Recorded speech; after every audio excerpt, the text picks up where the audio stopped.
So then we had the Brawling Brutes versus Pretty Deadly, which unfortunately results in Elton allegedly being injured, because I don't know if we've seen any confirmation of it. It's just like allegedly. Which, I mean, it looked like it, but it doesn't mean that it's something that's going to keep him out or whatever, but we'll get into that. So this whole match only happened because of Pretty Deadly's interference in the U.S. title match between Sheamus and Austin Theory last week. So that's why this match was put together. I had a couple thoughts from this. One, I'm glad that Pretty Deadly won, of course. Two, I'm ready for this feud to be over because there's no true, real substance to this. I think it's just it's to me, it's just another reason why they need to split the tag titles because 100%. we can't just keep having Pretty Deadly versus the Brawling Brutes for literally no reason. Like, as great as the matches are, because they're all European, they have that UK style, they're great, whatever, they're entertaining. We don't need to see it 18 times. No. You know, so I'm waiting for their, I don't know. And then, of course, I'm concerned about Elton being injured, and if it's bad, I'm just like, that really concerns me about what they're going to do with Pretty Deadly, because they've been doing really great since they were called up in the draft, and an injury right now just feels like...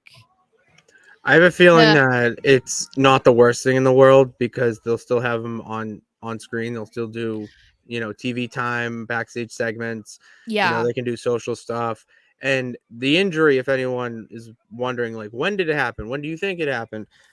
From when I was watching the second time, better, whatever. When I was watching the second time, it looks when Ridge grabbed him for the belly to belly, and when he grabbed him for the belly to belly and then flipped him over into Kit, then he landed on his shoulder, and you can see him grabbing that shoulder, and then he rolls out to the ring, and Sheamus goes up to the top, but if you look at the corner of your eye, the corner of your screen, he is talking to Kit and is saying, something along the lines of, my shoulder's out.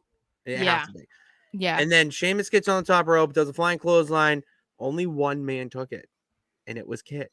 I think you would not have noticed that if you didn't look for it, because I watched that match. I had no idea that something was wrong with him, because, like, I watched it, obviously. Hello. We're talking but about it. He did a really good job at not making it obvious or making it seem like something was changed or the finish was rushed or anything like that. So I mean, kudos to him, because my shoulder pops out of socket, as I've talked about on here, and it is not fun.